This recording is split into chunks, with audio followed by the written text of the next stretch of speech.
about is just creating. And I don't know what that is. I mean, and each day, you know, I could make 100 things and only one of them will be cool. But it's just, you know, making and making and making. You know, there are people who make and there are people who talk about making. I make things, you know, whatever context or form that may be. Workshop, lecture, print, bedding, pillows, skateboard. Passionate about hanging out with my daughter. I tend to think I'm trying to teach her stuff, but she teaches me more than I tend to teach her.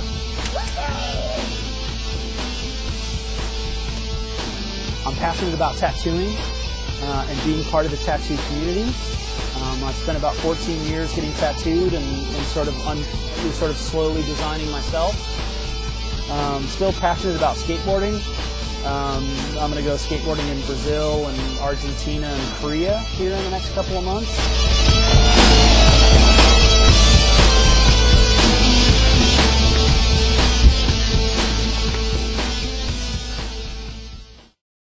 So clients are a challenge because, again, not only do you have to get into the headspace of the client, but you sort of have to meet their needs. And again, you know, I always try to want to do something innovative rather than replicating. And so those are generally the common threads that always happen with clients, is trying to get them to do something that hasn't been done. Is always the tough bit, you know. And no disrespect to clients, but generally clients don't know what they want. Generally, clients are such big organizations that they may not always know what is the newest and coolest or concept or path. The only thing they have as point of reference is other cool work. And so generally clients tend to want to replicate rather than innovate. And so the thing that they have in common in terms of my studio or engaging my studio is trying to get them into a position to try to innovate somehow rather than replicate what's already been done. If you come up to me and tell me that, you know, you don't know where you get ideas from, then you're just not looking. And it has to do with complacency. When I moved to New York in '92, it was my first time riding on a subway. So I put in, at the time it was $1.25, put in $1.25, and I could ride from Brooklyn all the way uptown and never get off. And the only thing that I could equate that experience to was riding a roller coaster. And I remember being the happiest motherfucker on the train. I mean, like, they didn't strap me in, I could stand up, I'm like high-fiving people I don't know, I'm like, oh shit, we're gonna do a loop, you know.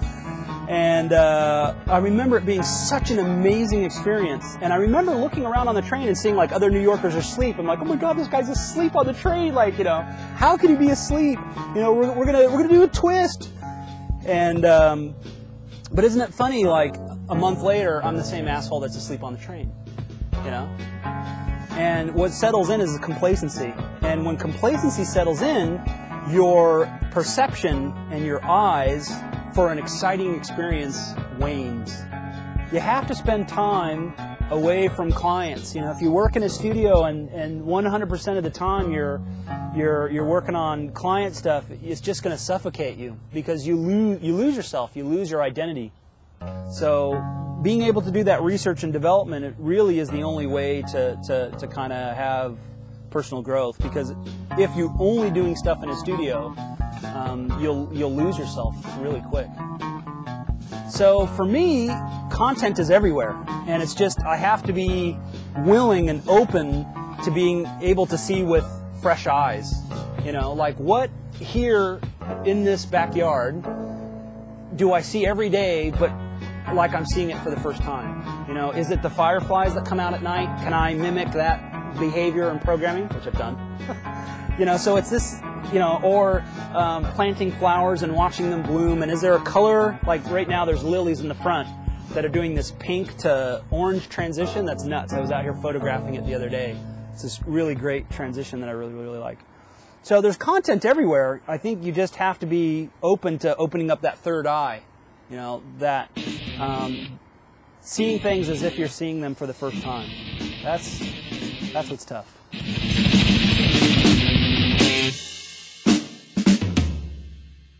So I would make this stuff even if I didn't get paid to do it. Even if I worked at, Dunkin' Donuts, I'd still do this, And that's the difference, is that they're so, and I see it with my students, they all make these portfolios to try to impress XYZ to get a job. That's the worst thing that you can do, because you lose your identity.